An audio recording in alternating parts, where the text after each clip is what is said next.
ভোলার সদর উপজেলার শিবপুর ইউনিয়নে গভীর রাতে এক প্রবাসীর স্ত্রী ও 2 সন্তানের জননী নাসিমা বেগমকে কুপিয়ে হত্যা করেছে দুর্বৃত্তরা।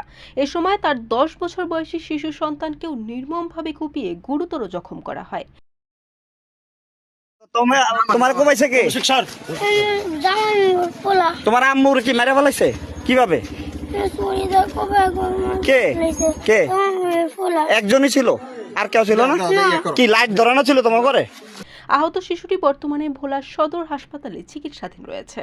স্থানীয় সূত্রে জানা গেছে, শনিবার ভোলা সদর উপজেলার শিবপুর ইউনিয়নের 6 নম্বর ওয়ার্ডে শরীফ সর্দার বাড়িতে এই মর্মান্তিক ঘটনা ঘটে। নিহত গৃহবধূ নাসিমা প্রবাসী আল আমিনের স্ত্রী। ঘটনার সময় আল আমিন বিদেশে অবস্থান করছিলেন। হত্যাকাণ্ডের শিকার নাসিমার পরিবারের সদস্যরা জানান, গভীর রাতে একদল দুর্বৃত্ত বাড়িতে প্রবেশ করে ওই গৃহবধূকে ধারালো অস্ত্র দিয়ে এলোপাথারি কুপিয়ে মৃত্যু নিশ্চিত করে।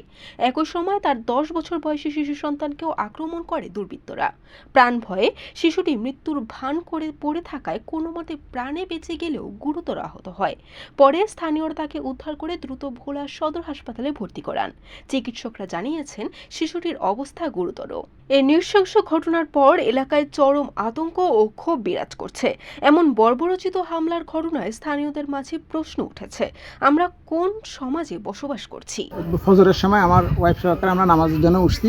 উঠার পরে হঠাৎ করে দেখি যে আমার জানলাটা হইলো বাড়ি দিতে আছে, দাদা দাদা করে শিক্ষা দিতে আছে। পরে ছেলেটা, আমি জানলা খোলার পরে দেখি যে নাক মুখ রক্তাক্ত অবস্থা। কিরে আবি, তোর এই অবস্থা কেন?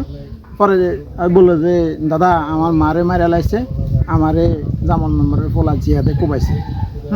আমি সাথে সাথে বেরোলাম, ওরা হাতে করে লিয়ে বেরোয় এই সামনে আইসা 999 ফোন দিলাম। প্রতিবেশী 2টা মহিলা আইসা আমাদের বাড়ির দরজা চাপড়ানে, তাদের চাপড়ানে আমি ঘুম থেকে সজাগ পাই এবং আমার ওয়াইফ এসে দরজা খোলার পরে বলে যে আপনারা এইভাবে ঘুমিয়ে রয়েছেন, নাসিমাকে কে বা কাহারা যেন কোবায়া মারি হালাইছে।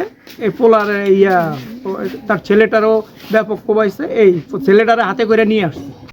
ঘটনার কারণ এখনও নিশ্চিত হওয়া যায়নি, তবে প্রাথমিকভাবে ধারণা করা হচ্ছে পূর্ব বিরোধ বা ব্যক্তিগত শত্রুতার জেরে এই হত্যাকাণ্ড ঘটতে পারে।